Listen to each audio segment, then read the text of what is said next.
Welcome back to the 21 Boom Guided Meditation Series. This is Coach Zach Feeney. I'll be your guide for the evening. We're going to go into something we call the 4-7-8 breath, and it was introduced originally by Dr. Andrew Weil, who was really considered the grandfather of integrative medicine, and as a pulmonologist who's also a current University of Arizona Integrative Medicine Fellowship Fellow. The 4-7-8 breath can be used for situations when you're feeling particularly anxious, stressed, and even if you have some difficulty falling asleep. The 4-7-8 breath stands for the following. You inhale for a count of 4, then you hold your breath for a count of 7, and then you exhale through your mouth, through pursed lips for a count of 8. The durations of these breaths aren't as important as the ratio of the inhalation breath hold, and particularly the exhalation breath. The exhalation breath, you'll notice, is twice as long as the inhalation breath. This allows for the lungs to completely empty of stagnant air, and oftentimes people who have chronic lung disease, particularly those with obstructive lung disease, have a tendency to air trap. This 4-7-8 breathing meditation offers the opportunity to completely exhale. It's also a much more intentional practice. If, for instance, awareness of breath might be anxiety-provoking, particularly for lung disease patients, which has been the case for some, then perhaps a 4-7-8 breath would be more helpful. Pursing your lips when you exhale has been shown to basically stent open the airways. This type of breathing also activates your vagus nerve, which is your rest and digest nerve. So sit in a position of comfort. You can close your eyes if that feels safe for you. Perhaps sit more upright, envisioning this string that's pulling the crown of the head upward toward the sky, running down through your spine, checking in and making sure that the head is atop shoulders that are atop the hips. This allows your lungs to be in a better anatomic alignment to maximize their ability to exchange air.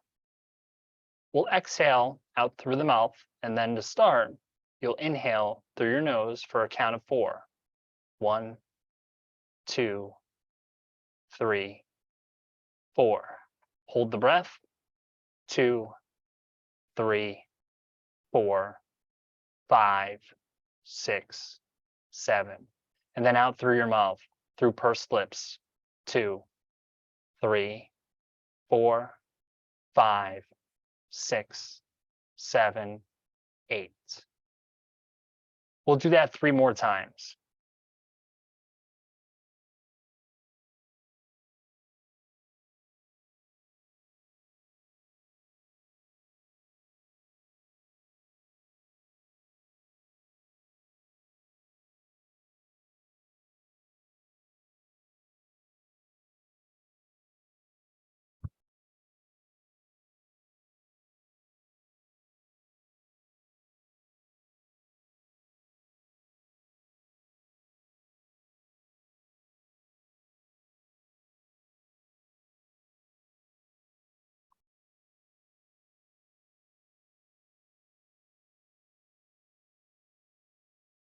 Exhale once again, and then inhale through the nose.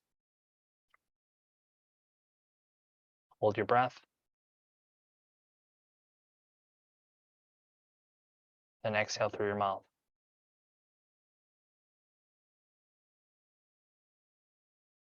Inhale through into the nose.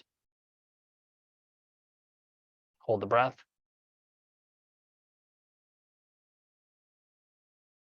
And exhale through the mouth.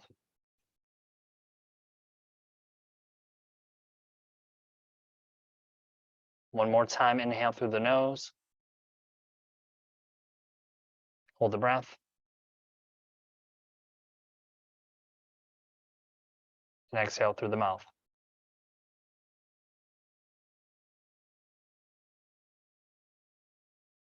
Then return to a normal rhythm of breathing, perhaps checking in and noticing how you feel now compared to just a few breath cycles ago.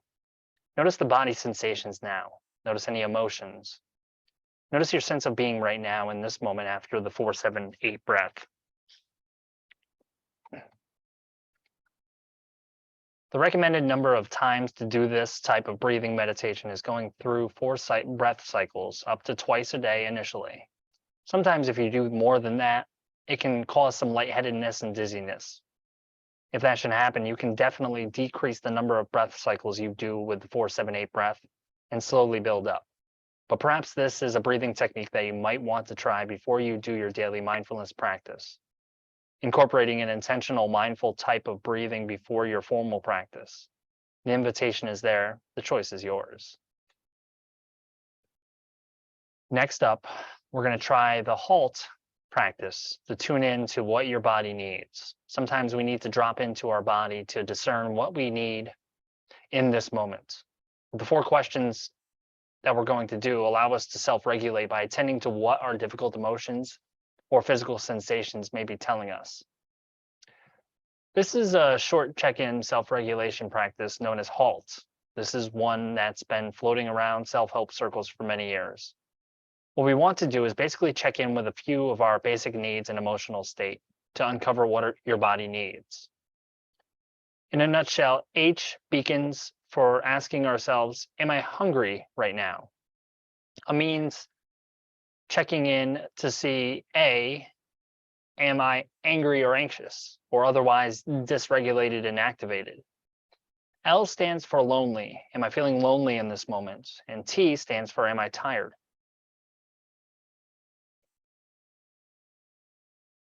So if you open your eyes, you can simply allow your eyes to close again. So let's start with H. Check in with your body for any signals related to hunger. Are you hungry in this moment? How do you know? Do you feel it in your belly? Do you feel your energy down? Do you feel that hangry grumpiness coming on that some of us are familiar with? Just checking in with what your body and mind might be telling you about hunger. Your brain really needs a lot of fuel, a lot of energy, especially for impulse control and emotional regulation. So giving yourself the nutrition and calories that you need physically in terms of sustenance, it's going to help you make good decisions and more effectively regulate those emotions. If there is some bit of craving, see if you can respond rather than react to it. Maybe you can plan a healthy meal that will satisfy you both physically and emotionally.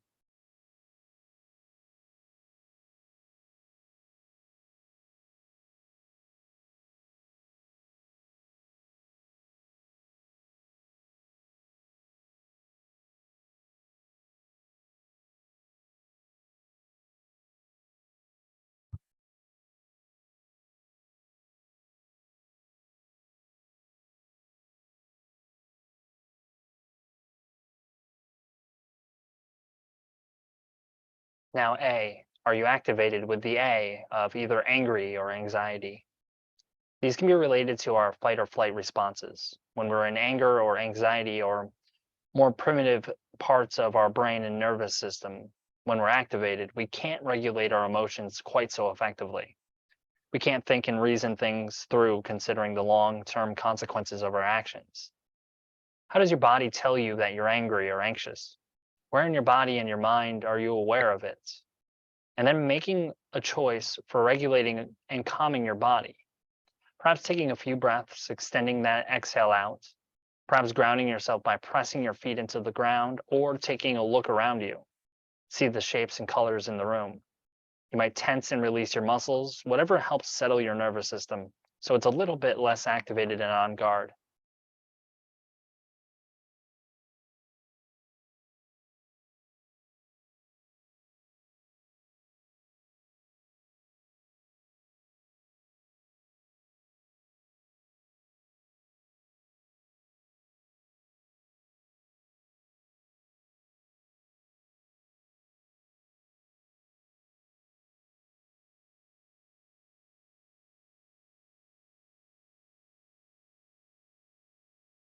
L for, are you feeling a sense of loneliness, that need for connection?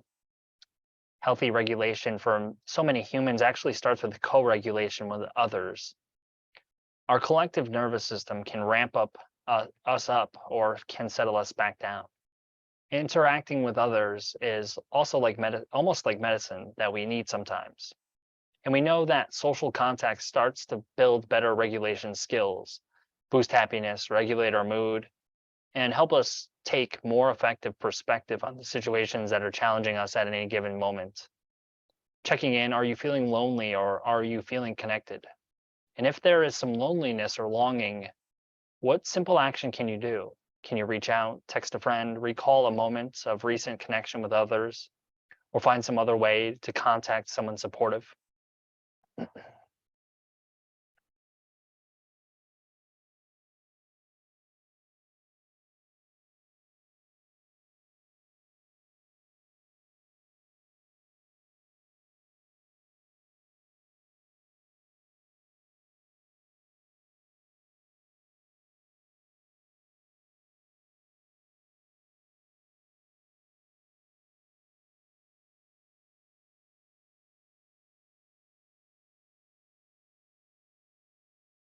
lastly, T, are you tired? Again, our brains don't function all that well when we're tired, whether it's because we didn't get enough sleep or whether it's we're overworked and we've reached the end of a long, busy, frustrating day. Our ability to regulate our attention, even our willpower, starts to slip away. We lose cognitive capacity. We all feel not so sharp when we're tired. Maybe right now is not the moment to take a nap, but you can give yourself perhaps a bit of rest. Can you find a way to put into your schedule in the coming hours or days or a bit of time to yourself to rest and recharge? Or you might find a way to give yourself a little bit more sleep at night.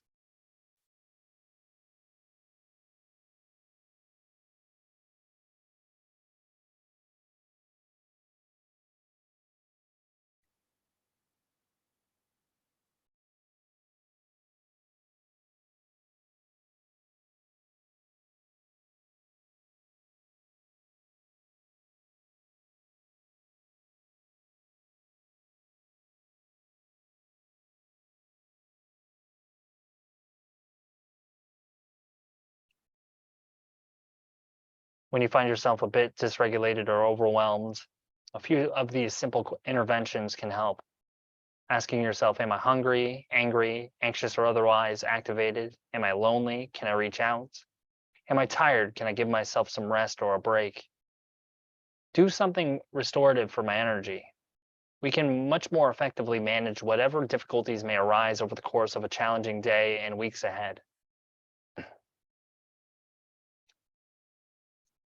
Our hearts break, but our hearts also heal. The thread that pulls us from heartbreak to healing is love. And in the next and final practice here this evening, we're going to work with the emotion of grief. And death is a natural part of life. From the beginning to the end, life is constant change and nothing stays fixed. And that gives life its vitality. But it also causes a certain heartbreak when we face the difficult truth of impermanence. Grief is a recognition of endings, but it's also a birth and a beginning. We enter into a difficult and solitary journey and we come out transformed. There's nothing really to be said about grieving that doesn't sound trite. There's no simple way through it. It is extremely difficult to put the gravity or the force of grief into words. And there is no one way to grieve, neither is there a cure for our fragility and vulnerability. We have only one option, which is somehow to figure out a way to love and embrace it. Every goodbye is a moment of connection. Grief teaches us how very attached we are to everything. We don't want to let go of anything, but through grief, we learn to love and appreciate what we've had and lost. Friends, family, a way of life, a job, our youth. We grieve it all. Grief is heavy, painful, difficult, and powerful. We need to touch into it at all levels, really acknowledge it before we can release it. Let's slowly breathe deeply in and out. Relax and settle, coming into a present moment experience. What is really happening to you here and now?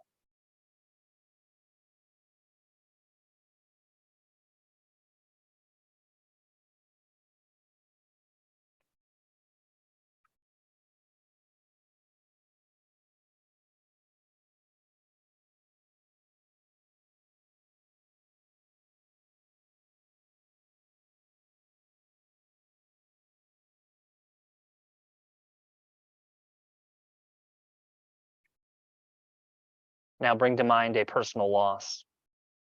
This could be the recent death of a friend or a relative or a loved one. It could be a loss you've been carrying as a burden for a long time. It's not something you've read about or something at a distance or abstract, but something personal, a person or experience or aspect of your life.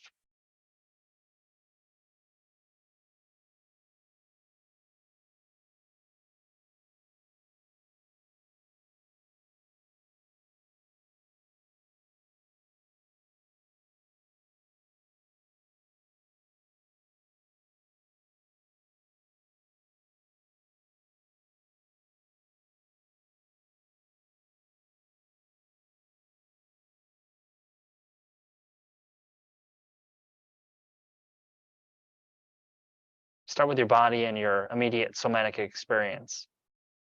What bodily sensations do you notice? Do you feel grounded, spacey, tight, hollow, full, edgy, dull, squirmy? What do you notice? Don't interpret, just feel. What is your body saying to you right now?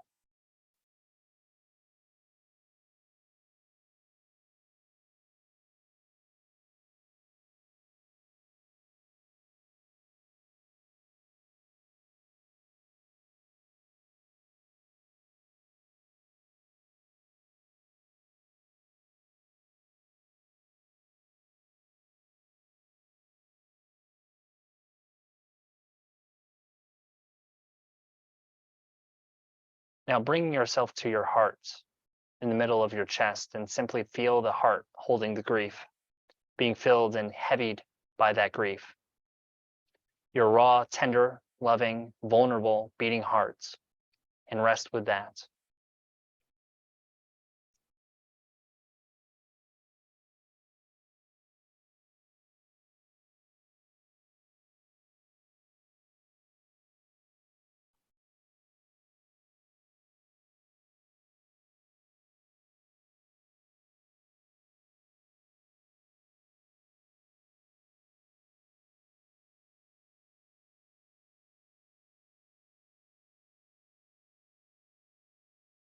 Now rest in your throat center. So often the throat is connected with grief, and it wells up in tightness and has a kind of ache that can arise when you're about to cry, when we're shocked or have a sense of loss. Notice where else your grief is being held in your body. It could be your heart, your throat, your stomach. They all hold something. They are processing something. Without words, without direction, naturally the body knows.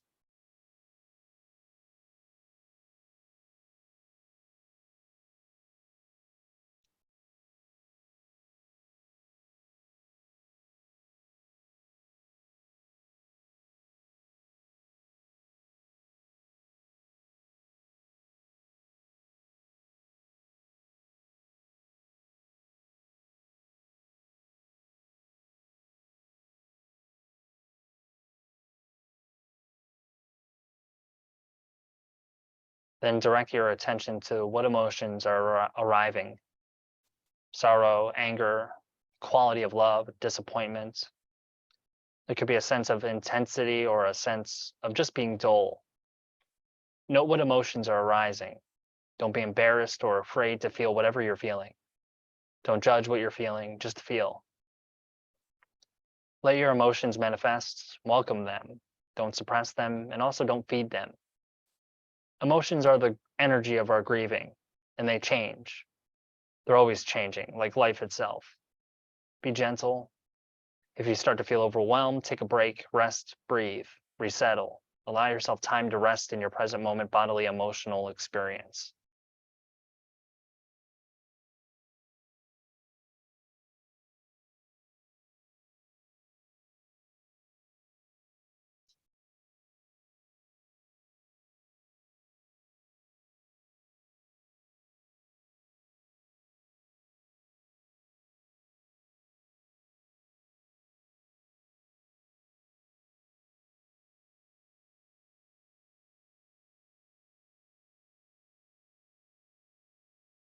Just rest, just feel, just be. Let grief do its work. Let it heal you. Don't push. Don't be impatient. Let yourself grieve. Process this change in your life. Let it teach you.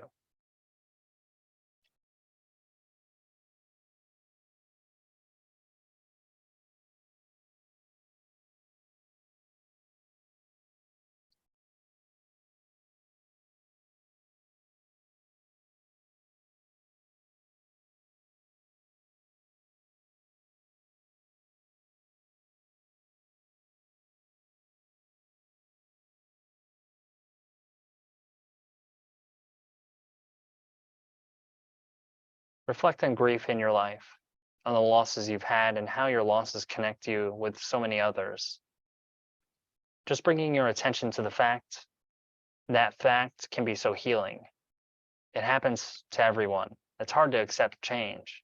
It's hard to say goodbye. But when you stop fighting the inevitability of loss and change, a new and deeper love and appreciation is possible. We no longer take our friends, our loved ones, or our life altogether for granted. We liberate our love, liberate our joy and appreciation in a very powerful way through this difficult journey, through loss, through grief, through sorrow, with a vulnerable and tender heart.